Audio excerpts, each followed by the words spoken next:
Hola, muy buenas a todos. Soy María Barna González, recién graduada de la Universidad de Córdoba en Traducción e Interpretación y Filología Hispánica, y hoy les traigo mi investigación bajo el nombre de Clásicos adaptados a los más jóvenes, el caso de la Divina Comedia de Dante en los países de habla hispana. En esta ponencia me dedicaré a poner la lectura y posterior análisis de dos adaptaciones para el público infantil y juvenil hispanohablante de la Divina Comedia de Dante. Si bien es cierto que un clásico se denomina como tal porque, entre otros motivos, resiste el paso del tiempo, con esta distancia no solo temporal, sino también cultural o de grado de madurez entre el receptor y el texto original, es necesario recurrir a las adaptaciones para posibilitar así la supervivencia de la obra también entre aquellos en una formación humanística específica. Así presentaré un marco teórico y una metodología para el análisis de las adaptaciones, del que se extraerá una conclusión sobre su utilidad y cómo las obras analizadas cumplen con los criterios establecidos. De este modo, mi investigación se centra en el estudio de las adaptaciones infantiles y juveniles de la Divina Comedia de Dante, escritas directamente en español, como ya he mencionado previamente. A saber, la adaptación de Elena Martínez en 2007 para el sello Gadir en España y la de Alicia Alarcón Armendáriz en 2009 para la editorial Selector en México. Antes de continuar, es necesario establecer en primer lugar qué es una adaptación, que Genet denomina como una relación de hipertextualidad y sobre la que afirma que es toda relación que une un texto B, que llamaré hipertexto, a un texto anterior A, al que llamaré hipotexto, en el que se injerta de una manera que no es la del comentario. Así, las adaptaciones a objeto de estudio son hipertextos del hipotexto que constituye la Divina Comedia. No obstante, a pesar de su universalidad y su vigencia en el tiempo, los clásicos no siempre son accesibles para todos los públicos debido a la existencia de barreras tanto interlingüísticas como intralingüísticas que frenan y dificultan su recepción. Entre los grupos más afectados por esto se encuentran los más jóvenes, que aún no han adquirido las competencias necesarias para entender las grandes obras. Según la teoría de la recepción de Husserl, se entiende por lector implícito una estructura del texto en la que el receptor siempre está ya pensado de antemano, que cuenta con una serie de conocimientos previos que le permiten identificar e interpretar legítimamente la referencia textual. De este modo, toda obra perteneciente a la literatura infantil y juvenil tendría como lector ideal o lector implícito a un niño o adolescente. Así, negarle a un niño el acceso a una obra a través de sus adaptaciones significa pedirle demasiado en términos de esfuerzo. Por esto, Navarro Durán afirma que solo se puede leer con gusto si se entiende lo que se lee. Por tanto, pese a las discrepancias sobre qué implica la literatura infantil y juvenil, hay algo claro. El acceso del público más joven a los clásicos no debería verse detenido por su incapacidad de entenderlos en el momento actual. Cobran importancia las palabras de Muñoz Puelles, que afirma que tanto la educación literaria como la supervivencia y recepción de las obras clásicas dependen en buena medida del rigor y la calidad de las reescrituras. De este modo, no se debe cuestionar la legitimidad de una adaptación siempre y cuando cumpla con ciertos criterios. Así, las características que toda adaptación debe tener, según las teorías de La Parra, Navarro Durán y Sotomayor Sáez, son: autor de renombre, personajes susceptibles de aparecer en el imaginario colectivo, autodenominación como adaptación, un adaptador cualificado, una breve extensión, concisión del lenguaje, supresión de historias secundarias, gran cantidad de ilustraciones, una narración homodiegética y predominancia del estilo directo y de los diálogos. En definitiva, en palabras de Navarro Durán, el papel de la adaptación se cumple si se logra armonizar la fidelidad al texto y su ofrecimiento para una lectura sin dificultad. Argumenta Soriano que el gusto por la lectura permitirá desarrollar todas las adquisiciones ulteriores, únicamente alcanzables mediante la lectura de obras que se adapten a las capacidades y experiencias de su público, a la vez que consigan abrirle la puerta a nuevos conocimientos y experiencias. La comedia, recoge Ángel Chiclana, no es exactamente una lectura fácil. Se trata de una obra que contiene entre sus versos todo el saber de la época de Dante, desde las creencias y supersticiones populares hasta las enciclopedias que encerraban el saber medieval. Por esto resulta especialmente interesante analizar cómo ha pasado el mensaje a un público no solo lejano al poeta en época, sino también en idioma, cultura y grado de madurez. Con esto en mente, se elaboraron ciertos criterios según los cuales se lleva a cabo la evaluación de las adaptaciones de Selector y Gadir, de modo que se trata de establecer un análisis de cada obra y de su calidad como adaptación infantil, tanto individualmente como en paralelo, para comprobar si los principios que han regido teóricamente la adaptación pueden considerarse similares. De igual manera, se presta especial importancia a la contextualización de aquellos personajes y elementos propios de la cultura italiana y del periodo histórico en el que la Divina Comedia aparece. Finalmente, se recogen los fallos advertidos, que dará pie a una reflexión sobre las adaptaciones de clásicos a los públicos más jóvenes, como conclusión. De este modo, los criterios que sirven como base de las evaluaciones son tres: fidelidad al original, adecuación al lector implícito y elementos paratextuales. Así, dentro del apartado de fidelidad se tienen en cuenta qué personajes hacen acto de presencia, así como los lugares y de qué manera se representan. También elementos como los pecados o las alegorías y finalmente la transmisión del mensaje de la obra. Por otro lado, en cuanto a la adecuación al lector implícito, nos fijamos en el vocabulario, la modificación de fragmentos moralmente inadecuados, las explicaciones o especificaciones para hacer accesible algún fragmento y sus características formales. Finalmente, acerca de los elementos paratextuales, es importante el grado de adecuación al público en relación con la representación de contenido violento o gráfico.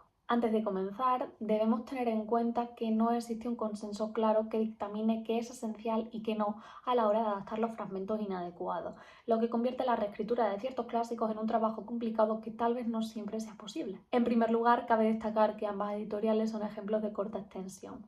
De entre ellas, Selector tiene un número más reducido de páginas, 80 frente a las 181 de Gadir, y consecuentemente menos espacio para recoger toda la información.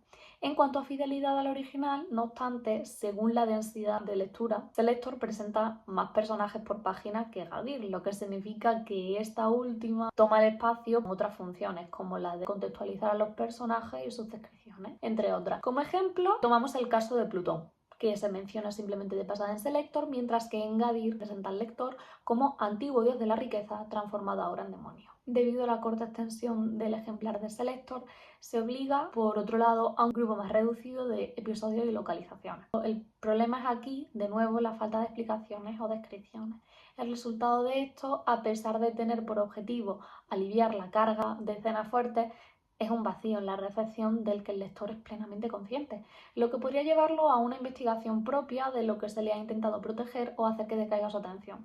Otros elementos de interés, específicamente aquellos aspectos relevantes para el desarrollo y el entendimiento de la Divina Comedia, son las alegorías, los pecados y sus respectivos castigos, etc.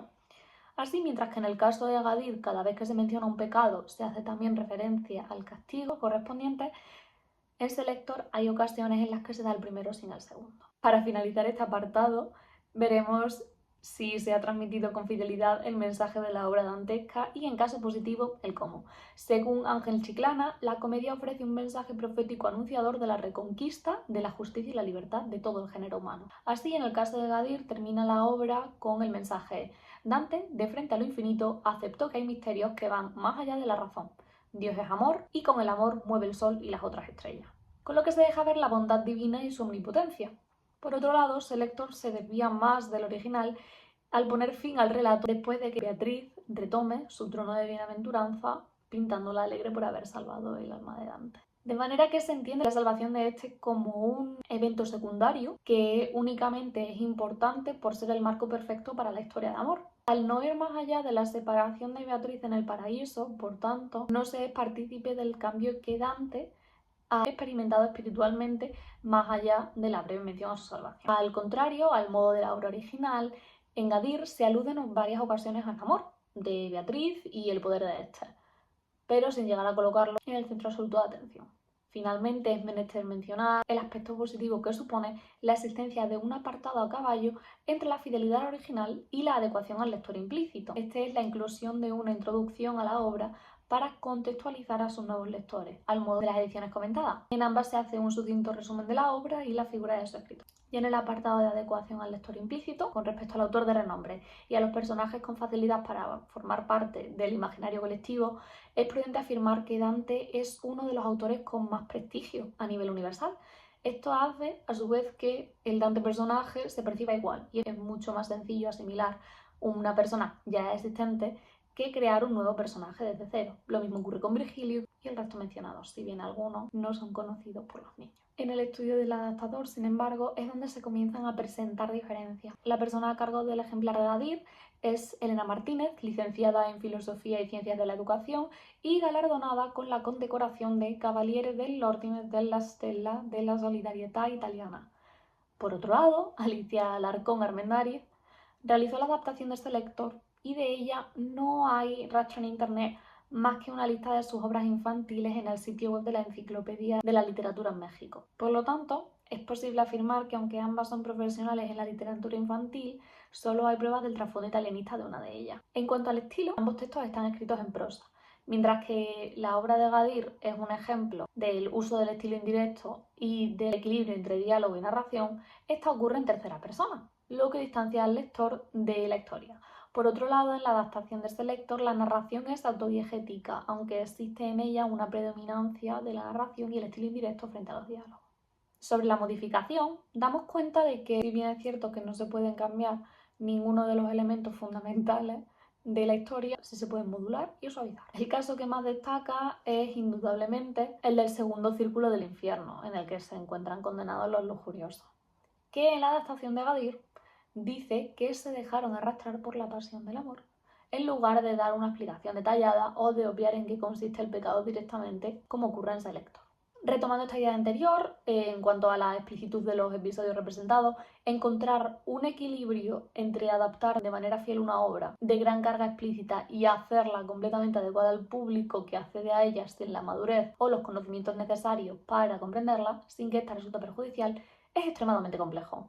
No obstante, esta dificultad no implica que puedan ignorarse aspectos perniciosos para el lector. De este modo, en el caso de Gadir, está el ejemplo de los pecadores de la laguna Estigia, de quienes se dicen que luchaban entre ellos no solo con las manos, sino con la cabeza, con el pecho, con los pies, arrancándose la carne a pedazos con los dientes. Algo que podría haberse reducido solo a la pelea física sin entrar en los detalles más sangrientos de esto. En el ámbito léxico, Gadir es la editorial con mejor adecuación al lector, desde la elección de palabras más asequibles para el grado de madurez de los niños hasta la inclusión de definiciones como en el caso de simoníacos, para el que se ofrece el significado y la etimología de la palabra. Las especificaciones y explicaciones ocurren con el mismo motivo que las adaptaciones léxicas y se dan en ambos casos. En las dos, por ejemplo, se incluye una descripción de Cerbero. En conclusión, en lo que al análisis textual respecta, se infiere que ninguna de las dos ediciones es íntegramente perfecta, aunque la de Gadir está más aventajada en cuanto a características generales, acercamiento al original y ayudas a la comprensión. Selector, por otro lado, recoge un texto de mayor adecuación al público implícito acorde con su dureza. Es por esto que ninguna puede proclamarse mejor que la otra en cuanto a adecuación al lector implícito junto con acercamiento al original. Pasando ya a los elementos paratextuales, la parte que más interesa de este subepígrafe del análisis es la relativa al acercamiento al lector implícito. El problema que surge de este modo es similar al de las adaptaciones textuales, la dureza del contenido original. En el caso del ejemplar de Gadir hay 62 imágenes de distintos tamaños hechas por Carla Oliver. De estas, 20 son inadecuadas para los jóvenes. Así se representan, por ejemplo, los espíritus ensangrentados de la novena fosa y una imagen con todo lujo de detalles de Lucifer y las 3 personas pereciendo en sus bocas. Asimismo, una de las partes más positivas de las ilustraciones de Gadir, dejando atrás la explicitud de las imágenes, es el formato en el que se presenta en ocasiones, con páginas desplegables que revelan ilustraciones de hasta 4 páginas de extensión. Y es que es importante para el niño y el adolescente encontrar elementos innovadores que, más allá de la historia, ayuden a mantenerlo interesado en el libro. Por otro lado, en lo que a ese lector respecta, dentro de sus 80 páginas, la mitad aproximadamente están cubiertas por ilustraciones a cargo de Carmen Guzmán Muñoz. De estas hay 2 imágenes inapropiadas presentes, como por ejemplo la de Bertrand del Borgno sujetando su propia cabeza decapitada. Así, al estar las imágenes subordinadas al contenido del texto, la conclusión en cuanto a los elementos paratextuales no puede ser sino similar a la anterior, de manera que las más adecuadas para el público intencionado son las recogidas en la elección de ese lector, aunque las de Gadir presentan una fidelidad asombrosa con respecto al texto. Así, se puede concluir en primer lugar con la mayor fidelidad al original de la edición de Gadir, que se presenta como una adaptación mucho más completa de lo que la obra de ese lector consigue ser. No obstante, mientras que la primera tiene un vínculo claro con la comedia de Dante, sí se presentan ciertas dudas sobre su grado de adecuación al lector implícito. Estas surgen específicamente con respecto a la dureza de ciertos episodios, reflejadas en el texto y las ilustraciones. De este modo, la adaptación de Selector, a pesar de ser más incompleta, menos precisa y tener un hilo narrativo no tan coherente, también cuenta con menos ejemplos de escenas de carácter cuestionable, lo que hace que en tema de adaptación a las experiencias del niño o adolescente se coloque por encima de Gadir, que no obstante la adelanta en cuanto a adecuación léxica y explicaciones pertinentes. Consecuentemente, con todo lo expuesto en mente, es inevitable que se planteen ciertas preguntas. ¿Es posible adaptar todas las obras clásicas existentes? ¿Y cuál es la línea que, al ser cruzada, convertiría una adaptación en una obra demasiado diferente como para tener una relación directa con el original? El caso que estudiamos en esta investigación es ideal a la hora de dar respuesta a estas cuestiones.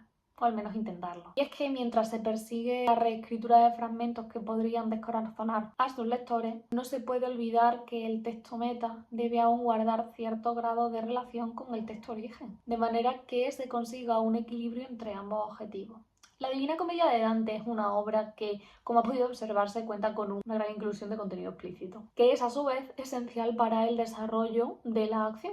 Cada canto singular tiene sus propias particularidades y elementos que podrían o no ser eliminados sin afectar a la trama. Desafortunadamente, se trata de una labor cuya elaboración excede los límites de este análisis, pero que es importante tener en cuenta de cara a próximas investigaciones o proyectos de adaptación. Sea como fuere, este es un debate que seguirá en boca de adaptadores y teóricos tanto de la literatura como de educación, para el que llegar a un consenso no se conseguirá sin antes enfrentar importantes dificultades. Muchísimas gracias por su atención, espero que mi ponencia haya sido de su agrado. Si tienen alguna duda sobre la bibliografía de la que me he servido para realizarla o un análisis más a fondo, no duden por favor en ponerse en contacto conmigo a través de mi correo institucional. Buenas tardes y espero que disfruten del resto de ponencia.